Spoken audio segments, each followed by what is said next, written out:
Bonjour tout le monde. Je vais Bonjour. couper votre son. Alors, ça fait vraiment plaisir de vous accueillir. Merci d'être présent, présente.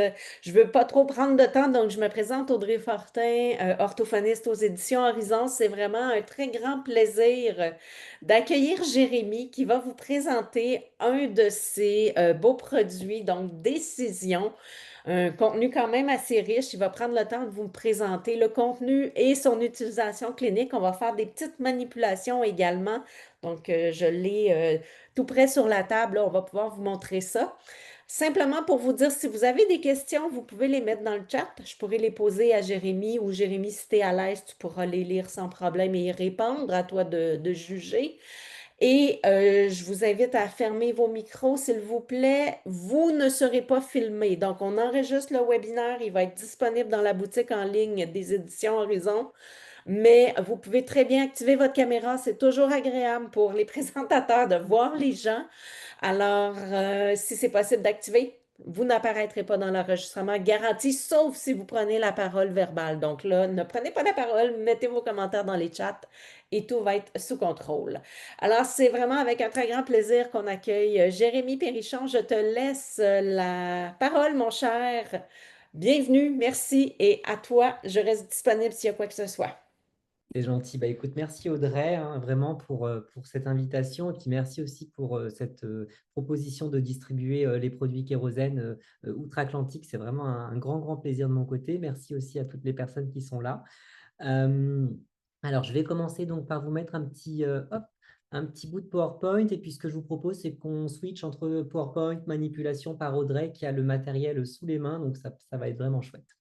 Donc, je vous présente Décision, hein, qui est un gros bébé de 2,8 kg qui est maintenant qui a une petite année d'existence.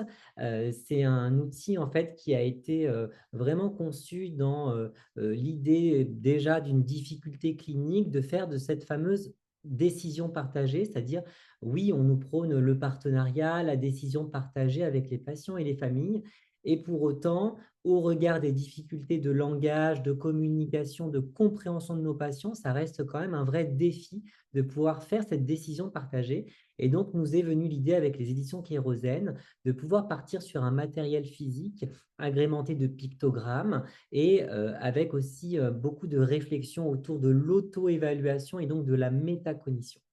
Dans Décision, vous allez retrouver 142 cartes objectifs, dont des cartes vierges que vous pourrez personnaliser si vous observez qu'il vous manque un objectif bien spécifique pour un patient. Donc, vous allez pouvoir les personnaliser tant sur le plan des objectifs à long terme, donc le recto de la carte, que les objectifs à court terme, le verso de la carte. Et j'en profite également pour remercier vraiment avec beaucoup, beaucoup de plaisir les 4 expertes qui ont participé à la relecture des objectifs. Donc, Fanny Lafargue en langage oral, Anaïs Deleuze en langage écrit, Geneviève Rainville en mathématiques et Ami Jouberton en béguine.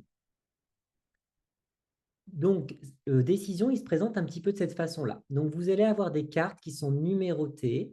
Généralement, les premiers numéros, on est vraiment sur des cartes qu'on a appelées fonctionnelles, c'est-à-dire qui sont très proches de ce qu'on va proposer dès les prémices de la rééducation. C'est-à-dire qu'on va avoir un enfant, par exemple, qui a des difficultés assez modérées, voire sévères de décodage.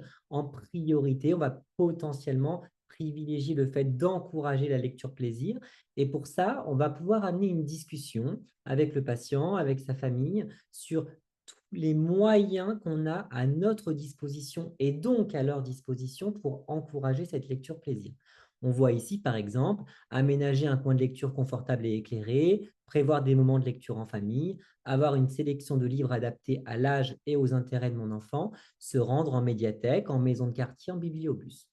De cette façon, on va pouvoir s'appuyer sur les préférences et les valeurs des parents. Si les parents vont me dire, par exemple, moi, aller en médiathèque, aller en bibliobus, ce n'est pas du tout ma tasse de thé. Par contre, réfléchir à un moment dans mon quotidien pour pouvoir prévoir des moments de lecture en famille, ça me semble possible et ça me semble correct. Alors à ce moment-là, on va pouvoir plus facilement implémenter des objectifs d'intervention qui sont adaptés à leurs habitudes de vie. Ici, la carte 22 en langage oral, vous voyez qu'on va être davantage sur un objectif d'intervention, entre guillemets, technique, hein, donc la reconnaissance des émotions, mais bien évidemment qui va venir en résonance avec des impacts fonctionnels qui sont en lien avec les difficultés qui sont donc objectives dans le quotidien du patient. Et ici, vous avez un objectif qu'on pourrait considérer de à moyen ou entre guillemets à long terme, hein. On est bien d'accord que ce n'est pas vraiment un vrai long terme. Et au verso de chaque carte, vous allez avoir des sous-objectifs à court terme. Donc, pour reconnaître les émotions, l'enfant va devoir désigner les émotions sur une feuille avec des émoticônes, des smileys, des visages. Il va être amené à reconnaître ses propres émotions, à reconnaître et interpréter les émotions d'autrui et à distinguer les nuances dans les émotions. Ce qui va être intéressant, c'est qu'on va pouvoir voir qu'il y a certains points de force pour le patient. Par exemple, il n'a aucune difficulté à reconnaître ses propres émotions. Par contre, dès qu'il s'agit de reconnaître les émotions d'autrui, là, il est beaucoup plus en difficulté. Et de cette façon-là, on va pouvoir aller personnaliser nos objectifs d'intervention. Je vous ai mis là deux autres exemples, donc un en bégaiement et un en mathématiques. Et je voulais faire un petit point d'arrêt sur les mathématiques parce que, vous voyez, cette carte numéro 32, je vais m'en servir tant pour ma décision partagée que pour mon intervention, pour ma rééducation. C'est-à-dire que je vais la photocopier, je vais la mettre dans le porte-vue du patient et elle va me servir en fait de fiche mémo car elle récapitule les étapes qui sont nécessaires à la résolution de problèmes mathématiques.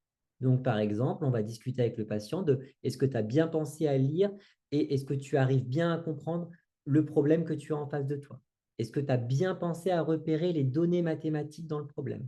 Est-ce que tu as pensé à dessiner la situation? Est-ce que ça t'aide ou est-ce que ça ne t'aide pas? Est-ce que tu as pu trouver la bonne opération et est-ce que tu as pu effectuer le calcul et donc arriver à la réponse finale? Dans chaque paquet de cartes, langage oral, mathématiques, langage écrit et bégaiement, avec l'appui et la relecture des experts, on a essayé de vous proposer une chronologie développementale. C'est-à-dire que les cartes, elles sont vraiment proposées de façon progressive, de façon à pouvoir identifier dès le départ les prémices et ensuite, un peu plus loin, d'aller vraiment sur des objectifs qui sont beaucoup plus complexes, comme vous le voyez à l'écran d'Audrey, hein.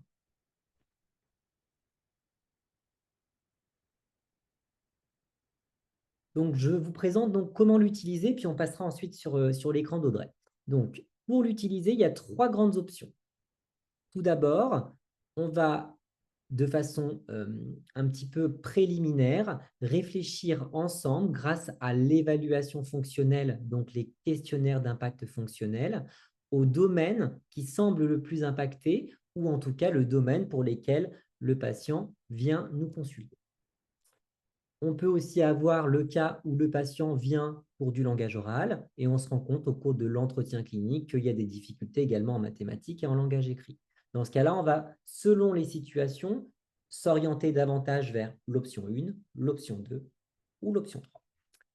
L'option 1, tout simplement, c'est j'écoute le discours des parents, j'administre des questionnaires d'impact fonctionnel. Sur la base de cet échange, on va pouvoir identifier un grand objectif à long terme, finalement la plainte, la demande des parents, en tout cas si elle existe, et on va amener les parents à conscientiser le chemin nécessaire avec la route des objectifs pour y arriver en se concentrant sur le tout premier défi à atteindre.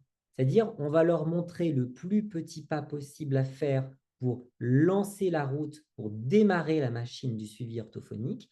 Parfois, ce plus petit pas possible, il est très éloigné de leurs attentes, de leurs besoins, de leurs plaintes. Et donc, c'est extrêmement important de les amener à conscientiser qu'il y aura parfois un grand écart entre ce plus petit pas possible et finalement l'objectif à long terme qu'eux ont en tête. L'option 2, c'est donc de présenter aux patients et à ses parents les premières cartes d'un domaine, donc par exemple la carte 4, 5, 6, 7, 8, 9, 10, afin de les amener à conscientiser toutes leurs forces, tout ce qu'ils savent déjà faire, sans difficulté, sans trop d'efforts, de façon à s'appuyer là-dessus pour montrer toutes les ressources qu'il a à sa disposition et donc montrer les cartes qui sont difficiles aujourd'hui et celles qui sont restantes avant d'arriver à l'objectif final. L'option 3, par exemple, le cas d'un enfant de 10 ans ou bien d'un adolescent de 14 ans qui aurait des difficultés développementales multiples, finalement beaucoup de nos patients, en langage oral, langage écrit, cognition mathématique. Dans ce cas-là, on va pouvoir rentrer dans une vraie décision partagée, amener le patient et la famille à conscientiser qu'il y a plusieurs enjeux, ils ont plusieurs objectifs à long terme, donc ça va nécessiter factuellement un gros engagement. Et pour autant, il va être intéressant qu'on réfléchisse tous ensemble à ce qui leur semblerait aujourd'hui le plus important, le plus motivant pour démarrer le suivi orthophonique.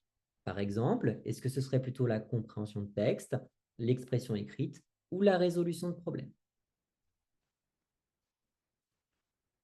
Hop, je vais juste arrêter le partage de façon à pouvoir montrer avec l'écran d'Audrey, si c'est possible. Donc là, vous voyez sur l'écran d'Audrey, normalement, vous avez donc cette petite route des objectifs. Et donc, dans cette route des objectifs, vous avez une version avec 5 gares, une version avec 4 gares. Et donc, en fonction de là où on en est par rapport à la zone proximale de développement et par rapport aux objectifs à atteindre, on va viser soit plutôt la version à 4 gares, soit la version à 5 gares. Parfois, entre le plus petit pas possible et l'objectif final qu'on aimerait atteindre, on va se dire, bah non, il y aurait besoin de beaucoup plus de gares que ça. À nous d'être assez créatifs pour justement choisir les bonnes cartes qui vont permettre toutefois de tracer le chemin sans générer d'hyper-anxiété chez le patient et les parents. Parce que si on commence à la carte 10 et qu'on veut atteindre la carte 25, il faut qu'on soit stratégique dans notre choix de carte en utilisant, par exemple, je ne sais pas, au hasard, hein, la carte 10, 14, 18 et 22 pour aller à la 25. Est-ce qu'on peut prendre un exemple concret, Ouais, Jérémy? Moi, j'ai les cartes carrément. devant moi. Ouais, On pourrait y aller avec, par exemple, langage oral, ce qui pourrait rejoindre là, la majorité des participants. Euh, avec plaisir. et disons que tu me cibles un numéro de carte. Je ne sais pas si là, je te mène dans l'eau chaude et t'es inconfortable, mais si tu me dis, ce serait quoi les cartes qu'on pourrait mettre?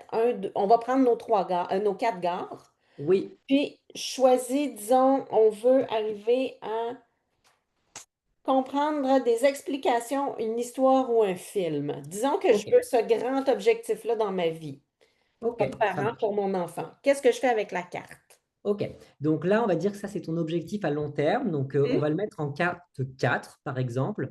Ça veut Parfait. dire que, donc là, tu peux me répéter, tu as dit comprendre, hein, Oui, c'est ça? Oui, ça marche. comprendre des explications, une histoire ou un film. Ok, et c'est la carte numéro combien, s'il te plaît, Audrey? La carte 26. La carte 26, merci Ouais. beaucoup. Comme ça, je les ai sous les yeux aussi, ça va m'aider pour pouvoir avancer. Oui. Parfait. Donc là, on voit qu'effectivement, la difficulté, elle est vraiment très précise, c'est-à-dire, OK, par exemple, j'écoute un film en famille et j'ai du mal à retenir l'ensemble de l'histoire, donc à potentiellement pouvoir aussi expliquer avec mes propres mots, à restituer les idées principales qui sont derrière.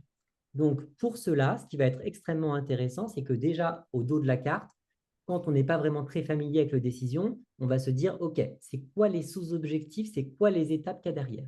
Donc, on voit qu'au dos, c'est comprendre une histoire qu'on a lue ou racontée à la personne, comprendre les explications d'un adulte, enseignant, professionnel, ou comprendre un film, le dialogue et le scénario. Donc, ce qu'on va faire, c'est qu'on va remonter tout au début des cartes de langage oral de décision. Et donc, on va se questionner sur tous les aspects qui travaillent finalement la compréhension. Donc là, on va voir que la carte numéro 5, comprendre des mots utilisés au quotidien. Le jeune n'a pas de défi. Donc, est-ce que tu as le chevalet vers toi, Audrey? Mhm. Ah, super. Donc, avec l'aide du chevalet, on va pouvoir, donc, les symboles météo, tornade, pluie, nuage et soleil, dire soleil, il n'y a aucune difficulté. Vraiment, ça, c'est pas difficile pour moi, donc ce n'est pas un sujet. Il ne rentre pas dans la route des objectifs. On va passer au deuxième, comprendre et suivre des consignes du quotidien. À nouveau, là, on est sur quelqu'un de grand, hein, d'accord, on va dire un garçon de 10 ans, par exemple. Aucun enjeu, il n'y a pas vraiment de difficulté, donc tout va bien. Par contre, on va passer à la carte numéro 7, réaliser des consignes dans différents environnements. Et là, on voit que dès qu'on passe dans un environnement bruyant, donc en passant au verso de la carte numéro 7, on va voir que là, le bruit va parasiter, va impacter la réussite du patient. Donc, on voit qu'il y a un premier enjeu de pouvoir aller travailler sur cet aspect-là et donc de le mettre dans la garde numéro 1. Juste pour être certaine pour ma compréhension, Jérémy. Oui, bien sûr.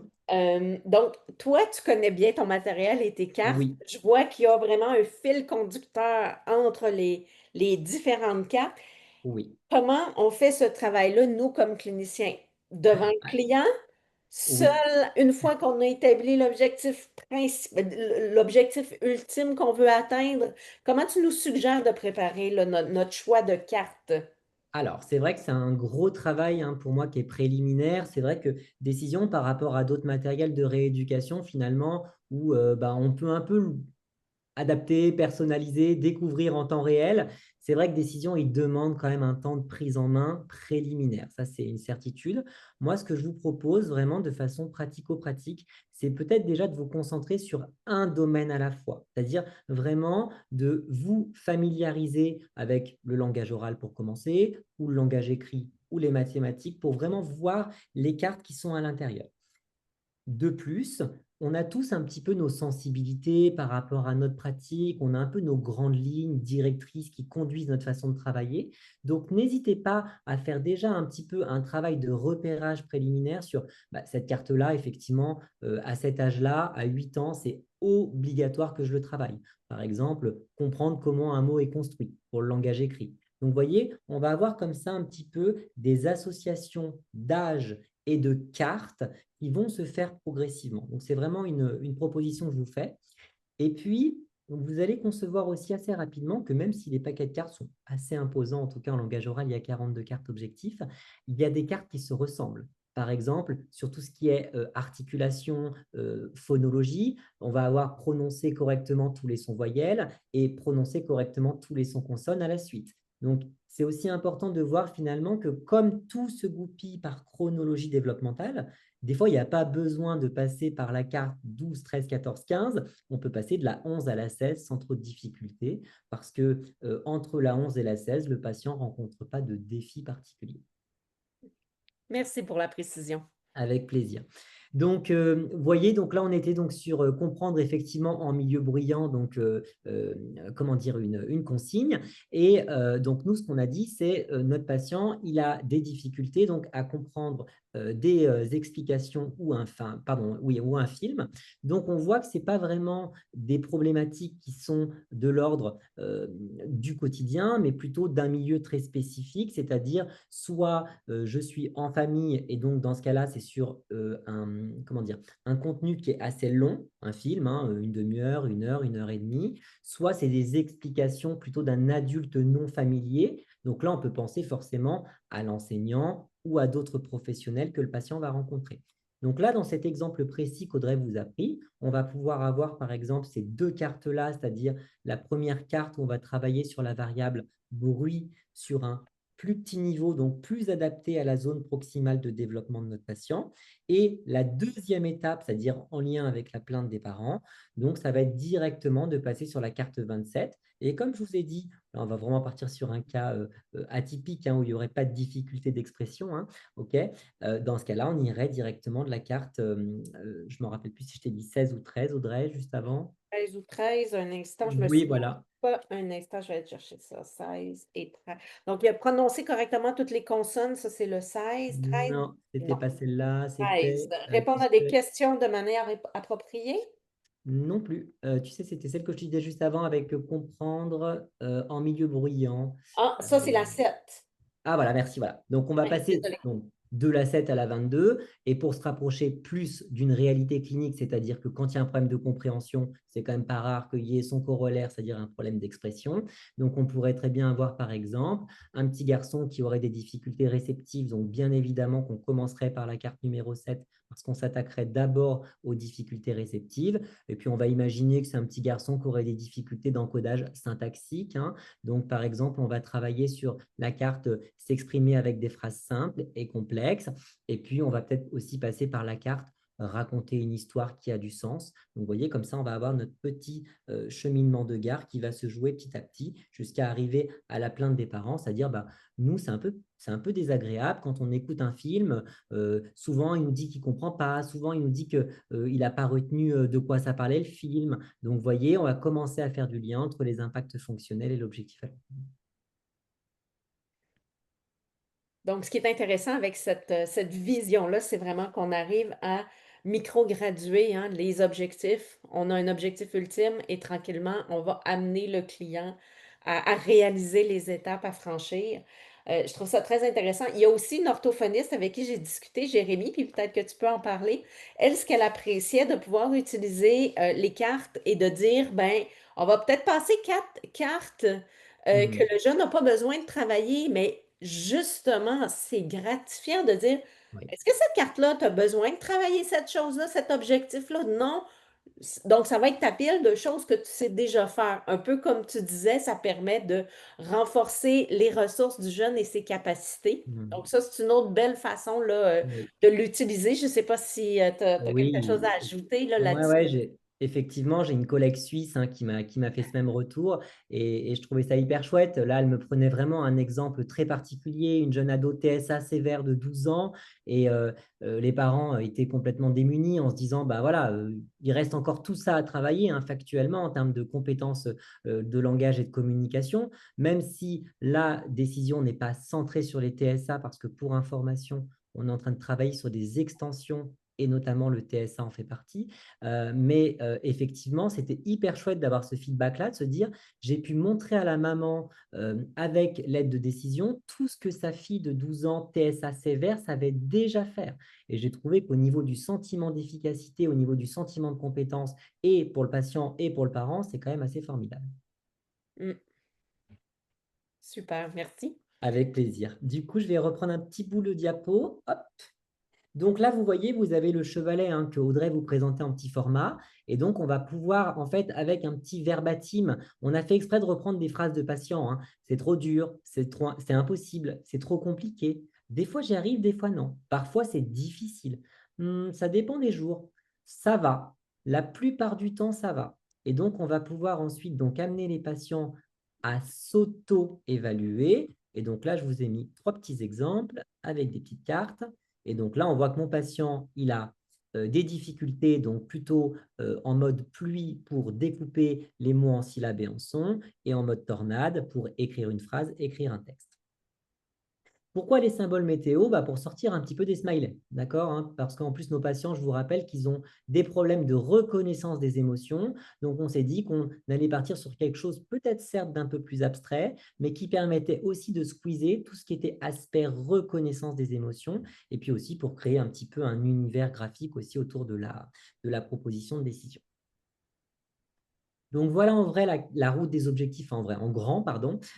Donc, par exemple, pendant la phase, alors ça ne va pas vous parler, mais en gros, entre le bilan et la rééducation, moi, en formation, j'explique qu'il y a une phase qui s'appelle la lune de miel.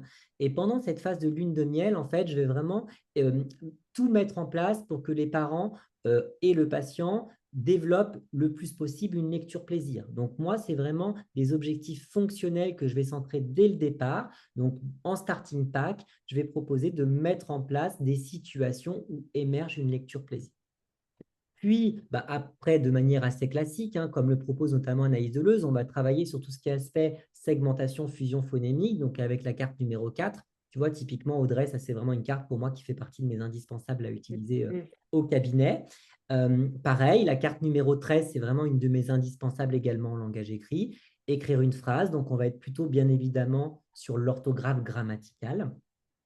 Et puis ensuite, donc, la carte numéro 22, donc écrire un texte, parce que bah, la difficulté du jeune que j'ai rencontré qui a 13 ans, c'est d'écrire un texte, mais en fait, on se rend compte que l'orthographe phonétique, au niveau des graphies complexes, c'est encore un petit peu de boulot, d'où le fait qu'on soit passé par la segmentation fusion phonémique en préalable.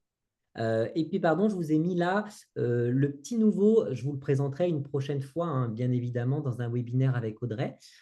C'est un petit peu le petit frère de Décision qui s'appelle Panorama Décision. Donc, il est vraiment construit sur la même logique. Il s'adresse simplement à un public plus jeune et il vise à coupler les habitudes de vie du patient et ses objectifs. Mais on y reviendra un petit peu plus dans un prochain webinaire. Donc, pour encourager la lecture plaisir, vous avez la carte ici en grande, hein, la carte 1. Et donc là, vous voyez typiquement ce que je vous expliquais dans l'exemple tout à l'heure. Les patients, ça ne les botte pas du tout, les parents, d'aller en médiathèque ou en maison de quartier. Par contre, effectivement, de prévoir plus souvent que ce qu'ils font déjà des moments de lecture en famille, ça les botte carrément. C'est dans leur zone proximale. Donc, on va pouvoir mettre en place cet objectif en mode partenariat parental. Et là, c'est un exemple un petit peu plutôt de partenariat directement centré avec le patient. Donc là, on voit finalement que dans ses objectifs, lui, ça serait repérer les données mathématiques, sélectionner les bonnes opérations et effectuer le calcul. Et on voit que tout n'est pas aussi limpide, c'est-à-dire que on peut avoir un patient qui réussit, par exemple, l'étape numéro 3 et qui ne réussit pas forcément l'étape numéro 2.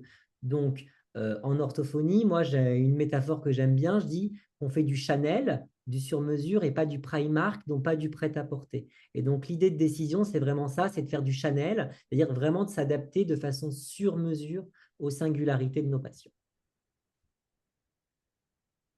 La route des objectifs, donc voilà, je vous l'ai remis là, mais Audrey vous l'a présenté, donc pas d'enjeu.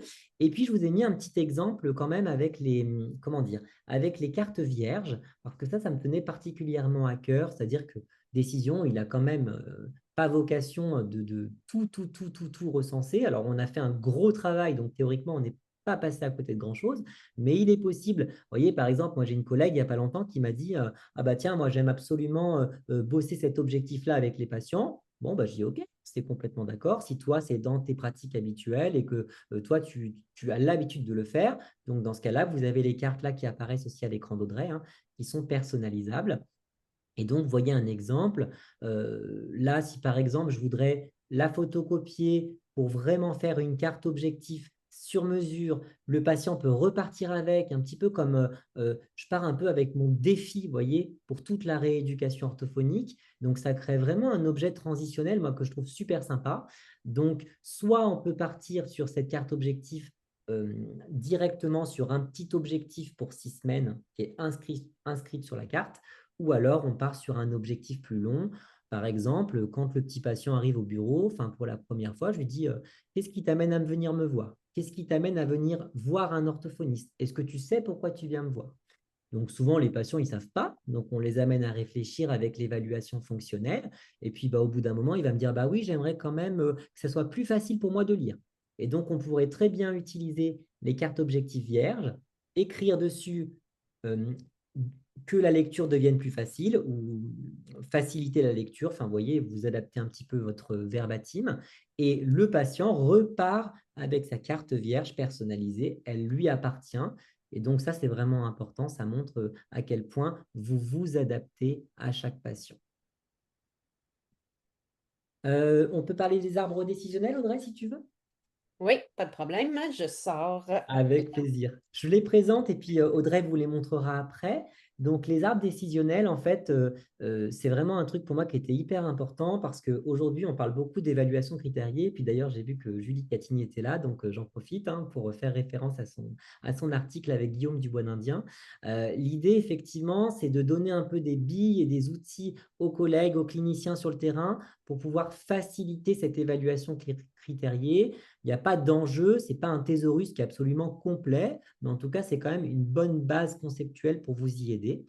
Donc là, par exemple, vous voyez, vous avez votre arbre décisionnel du discours écrit. Et donc, je me dis, bah tiens, avec ce patient, je voudrais travailler le discours écrit, améliorer ses habiletés narratives écrites.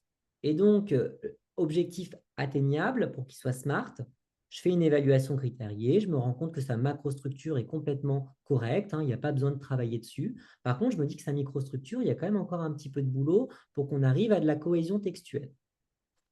Là, je vais aller voir vraiment donc dans mes critères qui participent à la cohésion textuelle. Et puis je me dis, bah, effectivement, au niveau des connecteurs logiques, c'est très pauvre en termes de richesse et en termes de diversité. Donc, je vais aller cibler spécifiquement les connecteurs logiques et leur utilisation dans le cadre du discours écrit. Et donc, je vais aller viser un objectif qui est SMART, donc qui est mesurable, c'est-à-dire Loulou sera capable d'utiliser au moins 3 connecteurs logiques lorsqu'il écrira un texte de 15 lignes. Et donc, vous voyez, votre arbre décisionnel, il va vraiment vous aider en fait à guider votre réflexion pour aller faire des objectifs Chanel, des objectifs sur mesure qui soient vraiment très spécifiques et donc forcément mesurables et atteignables. Hop, je vais passer la main à Audrey, comme ça vous pourrez voir. Donc là, vous les voyez à l'écran d'Audrey. Donc, ils sont en format A3. Donc, ça vous sert vraiment de sous-main.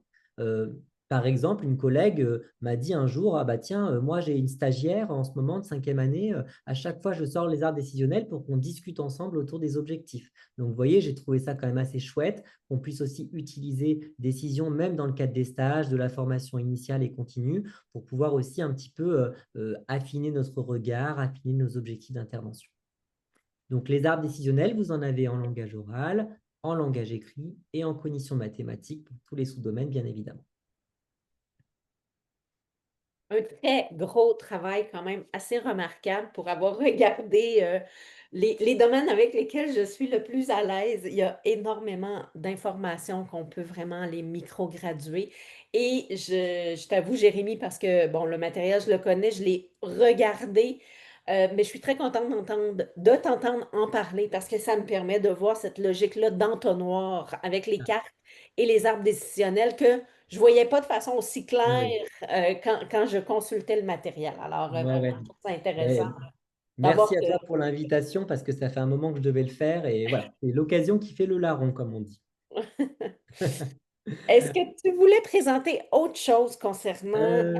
il y a Oui, bah, d'autres outils? Oui, je vais peut-être vas-y. juste finir par le PIOC. Donc, le PIOC, donc, bah, pour les collègues canadiennes, hein, c'est quelque chose qui vous parle, hein, donc le plan d'intervention orthophonique.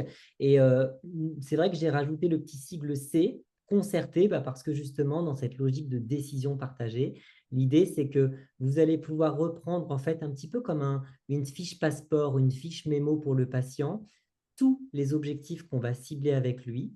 On va mettre des échéances pour vraiment avoir une date de début et une date de fin. On va pouvoir également inscrire les moyens d'intervention qu'on utilise en séance. Et en mode partenariat parental, on va pouvoir aussi aller colorier avec le patient les jours d'entraînement. Et donc, on a fait exprès de séparer le week-end de la semaine de façon à ce qu'on montre aussi que c'est important d'avoir des moments de pause dans la semaine. Et puis, donc, une fois que l'objectif est validé, on va pouvoir ensuite aller évaluer la satisfaction du patient.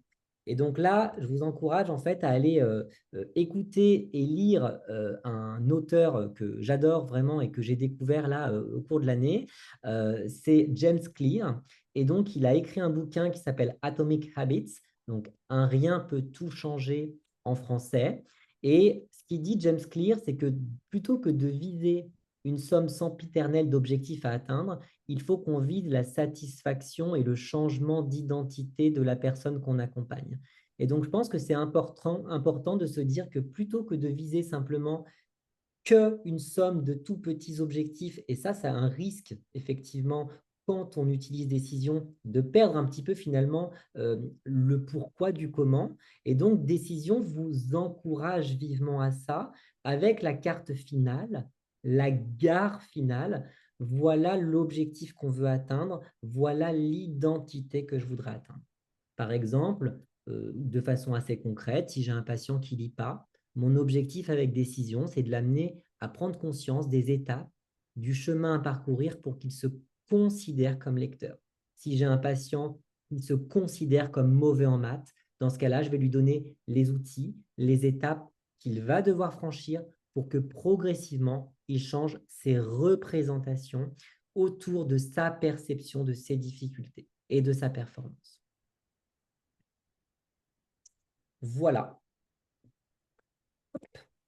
je crois, Audrey. Avez-vous des questions pour Jérémy? Moi, j'en profite pour dire que dans le chat, j'ai mis une offre exclusive. Donc, pour vous, mais vous pouvez aussi la partager à vos collègues, un 10% de rabais sur le matériel de Jérémy jusqu'à vendredi 26 septembre, 11h59 le soir, donc heure du Québec.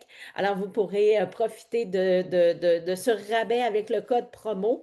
Et là, je laisse les gens poser leurs questions. Jérémy, tu veux que je te lise les questions ou tu veux? Oui. Avec plaisir, ouais, je veux bien, ouais, Oui. ouais, bah, avec plaisir. Si tu en as Donc, reçu, avec plaisir. il y a Christine qui dit merci beaucoup pour cette présentation. Elle s'est procuré le matériel il y a déjà quelques semaines. Ça l'incite à prendre du temps pour se l'approprier. D'ailleurs, la qualité de l'impression du matériel est impressionnante. Félicitations. Donc, un beau commentaire, en fait, Jérémy et Chloé qui rajoute merci, c'est très clair aussi, la présentation. Je trouve vraiment que ça permet d'avoir une. Je vais activer ma caméra, hein. Désolée, je suis encore sur le visuel du matériel. Bon. Alors, ça permet vraiment d'avoir une belle vue d'ensemble globale, une logique à travers Mhm. toute la construction de ce matériel-là qui est très raffiné. Donc voilà, voilà. Puis j'ai mis aussi le livre Un rien peut tout changer en lien dans le chat. Donc si ça vous intéresse de consulter le lien, n'hésitez pas. Vous verrez ce livre-là, pardon, hein, Audrey, mais Ah, ce vas-y. livre-là, vraiment, il a été la base de mon inspiration pour la création de Panorama Décision, c'est-à-dire que vraiment, ça a été l'essence de pourquoi je me suis lancé dans le Panorama Décision. Et effectivement, c'est quelque chose maintenant que je diffuse énormément dans les formations, de vraiment se concentrer sur ce que James Clear il appelle les mini-habitudes. Et donc, vraiment, c'est de cette méthode du plus petit pas possible. Et vous voyez avec ce tout premier objectif qui est vraiment symbolique, c'est-à-dire que nous, nos patients, ils ont beaucoup d'exigences ou alors parfois pas du tout d'exigences, hein, ça va vraiment dépendre des niveaux, et puis les parents, hein, c'est la même chose. Et c'est de remettre un petit peu les choses en perspective, de se dire, OK, voilà leur plainte, voilà leur demande. Parfois, la demande, elle est même pas du tout d'eux, elle émane de l'enseignant, elle émane de quelqu'un d'autre. Et comment est-ce qu'on peut venir raccrocher les wagons parce que souvent, bah, on se dit, oui, bah, tiens, les patients, ils ne font pas les exercices à la maison. Bah, tiens, les parents, ils ne reprennent pas les activités. Et la question qu'on doit se poser, c'est est-ce que finalement, on leur a proposé quelque chose qui relève du plus petit pas possible ou ce qu'on leur propose, c'est déjà un peu trop haut en termes de marche à franchir. Super. Ben, merci infiniment. Il n'y a pas d'autres questions. Alors, je vous laisse aller. Ah, c'est vrai, il y a quelqu'un qui m'a posé une question hors contexte un petit peu, mais quand même qui te concerne, Jérémy. Le QRFLE. Donc, Isabelle, Oui, veut savoir s'il sera bientôt disponible ou s'il l'est déjà. oui, alors, et on est en dernière, on va croiser les doigts. Normalement, nous sommes en dernière année de validation. On a obtenu des excellents résultats statistiques, hein. Donc, théoriquement, on aurait pu, si on avait voulu le commercialiser cette année, et par, comment dire, par honnêteté scientifique et éthique surtout, on préfère encore relancer un tour de validation parce qu'on sait qu'on a encore des améliorations possibles à l'intérieur de l'outil. On est quand même arrivé à obtenir des seuils. On est assez surpris parce qu'on a réussi à obtenir des seuils de conséquences fonctionnelles. C'est-à-dire qu'on arrive à avoir vraiment des fourchettes pour lesquelles on va pouvoir dire les conséquences sont légères, modérées, sévères. Ça, c'est vraiment surprenant parce qu'on ne pensait pas du tout arriver à ça. Donc, c'est assez surprenant. Bien évidemment, il faudra dupliquer l'étude parce que ça reste encore des micro-cohortes, entre guillemets, hein. Mais en tout cas, c'est déjà suffisamment assez euh, représentatif de l'échantillonnage pour qu'on puisse imaginer que même avec la duplication, il n'y aura pas de changement normalement dans les fourchettes de seuil. Peux-tu, pour les gens qui connaissent peut-être moins le QRFLE, préciser c'est quoi Oui, l'acronyme et à quoi ça va servir comme outil, oui. tant qu'à y Alors, être? c'est un questionnaire de répercussion fonctionnelle en langage écrit. Et donc, c'est vraiment un outil, vous savez, on a beaucoup parlé avec le consensus catalyse, hein, des impacts fonctionnels en langage oral, hein, notamment. Puis, bah, bien évidemment, qu'en langage écrit, hein, il y a aussi des impacts fonctionnels, hein, comme documenté dans le DSM-5. Et l'idée, enfin, quand on s'est mis là-dedans, c'est qu'on s'est dit, mais il n'y a pas vraiment d'outils pour le faire. Et puis, il n'y a pas d'outils ni en auto-évaluation, ni en hétéro-évaluation. Et on a pris ça à bras le corps et puis on n'a pas commencé par le versant le plus facile parce qu'on s'est d'abord attaqué à l'auto-évaluation. qui est quand même un sacré enjeu. Et donc, c'est pour ça que je vous dis qu'on est extrêmement surpris parce que avoir des seuils qui sont homogènes avec des plages vraiment homogènes pour des patients qui s'auto-évaluent, c'est quand même assez surprenant. Et du coup, je trouve que ça met bien la table pour rappeler à quel point nos patients peuvent être partenaires et doivent être les partenaires dans nos soins. Super, merci. Donc, à surveiller, il faut suivre tes travaux. Hein, tu es Oui, c'est très ça. actif un peu partout sur Ça, Facebook et à l'université. peux le Oui, dire maintenant parce que là, OK. c'est plus un secret de polichinelle, donc ça va bientôt être annoncé. Ça sera commercialisé donc chez Ortho Éditions. Mhm. Voilà, et donc du coup, certainement d'ici une petite année, encore une petite année de patience. Mais par contre, vous pouvez contacter mes étudiantes à mémoire. Donc sans accent, hein, .qrf@gmail.com si vous voulez participer à cette dernière année de validation. Ça nous fera bien plaisir. Bon projet. J'écris ça dans le chat. Il y a une autre question. Donc, c'était bien mémoire.grf, QRF, oh, ouais, QRF, donc ouais. erreur, mémoire Mémoire.qrf. QRF, point QRF, gmail.com pour participer. Super. Et il y a une autre question de Marion. Quelles sont les autres extensions des domaines prévus? Donc, tu parlais de TSA. Je pense qu'il va y Alors, il avoir y les aura, tomes. oui, tout à fait. Donc, il y aura les troubles oromio-fonctionnels avec l'équipe de Mayoro en Belgique. Il y aura troubles alimentaires pédiatriques avec Elisa Levavasseur. Alors, il y aura habitude de vie qui a été faite par une éducatrice spécialisée. Donc ça, c'est assez chouette. En fait, ça va être un outil habitude de vie qui est formidable, qui va servir en fait pour bouleverser notre façon de faire une anamnèse. C'est-à-dire qu'au lieu de poser des questions, on va pouvoir se servir de extension habitude de vie pour aller justement poser des questions, discuter. Enfin, c'est vraiment très chouette. Moi, je l'ai utilisé avec une famille là et c'est vraiment, ça change complètement la dynamique entre guillemets. On n'est plus en mode interrogatoire, quoi, on est vraiment en mode discussion. Et il y aura surdité. Et puis, il y aura donc TSA, bien évidemment, qui est aussi en projet. Et puis, il y en aura un gros, gros, gros, mais ça, j'ai encore pas trop le droit de dire grand-chose. Donc, il y aura voilà, un gros décision, mais sur une autre tranche, on va dire. OK. Bon, ben, à surveiller. Toujours chez Kérosène. Toujours chez Kérosène, voilà, Et- c'est ça. Faut continuer de les suivre. Et puis, toujours chez Horizon aussi, bien Oui, évidemment, bien hein, sûr. en collaboration. Et Chloé veut savoir, est-ce que les extensions sont disponibles isolément ou ce sera acheté en lot? Alors, isolément, hein, comme ça, en fait, l'idée, alors, on est vraiment parti du principe, par exemple, en tome, il y a une ou deux petites cartes qui sont à la frontière d'étapes, hein, parce que forcément, la continuité est un petit peu fine et puis les frontières sont fines. À chaque fois, c'est le point de vue d'un auteur, donc l'auteur de l'extension. Donc, c'est vraiment, on voit que c'est aussi aligné avec sa philosophie. Vous voyez, comme moi, là, mon décision, il est orienté aussi avec ma philosophie de travail. Et effectivement, ben, ils peuvent s'acheter indépendamment parce que ben, selon si on se sent plus ou moins outillé, moi, c'est comme ça que je le propose aux collègues de dire, ben, il y a des pathologies pour lesquelles ça paraît évident de faire de la décision partagée. On se dit, bah, voilà, pas trop besoin pour le moment, en tout cas, d'avoir un support pour le faire. Puis il y a des pathologies avec lesquelles finalement on se dit, bah non, là, ça serait vraiment chouette de le faire. Donc, je pense que comme il y a beaucoup d'extensions, enfin, il y a plusieurs extensions qui vont sortir, à nouveau, comme vous proposez Audrey, soyez peut-être aussi en mode progressif dans l'utilisation, c'est-à-dire bien vous adapter à une première extension avant d'en reprendre une autre, parce que sinon, on risque de tout avoir dans les placards et puis finalement de ne pas utiliser grand-chose. Et je trouverais ça dommage par rapport au travail de qualité qui a été fourni. Autre question, est-ce possible de savoir les formations dispensées par Jérémy? Donc, je pense qu'il peut en avoir plusieurs. Jérémy, aurais-tu un lien ou un Oui, endroit oui. à référer les gens pour connaître tes activités de Alors, formation? oui, donc sur la page Facebook Jérémy Perrichon, orthophoniste, et sinon sur mon organisme de formation principale, c'est Orpheo, Orpheo, formation.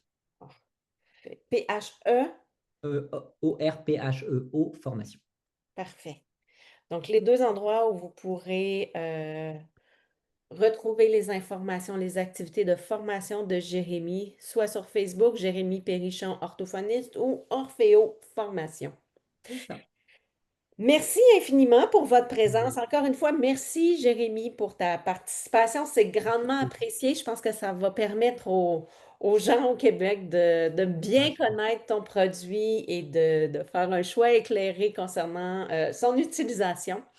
Alors, je vous souhaite une très belle fin de journée. Au plaisir. Surveillez nos activités. Le webinaire va être disponible dans la boutique en ligne gratuitement avec le matériel décision. Et n'oubliez pas le 10% aussi là, à profiter jusqu'à vendredi 26 septembre. Si ça vous intéresse, c'est le moment de vous procurer le matériel décision. Bonne fin de journée. Au plaisir. merci à tout Et le monde. encore.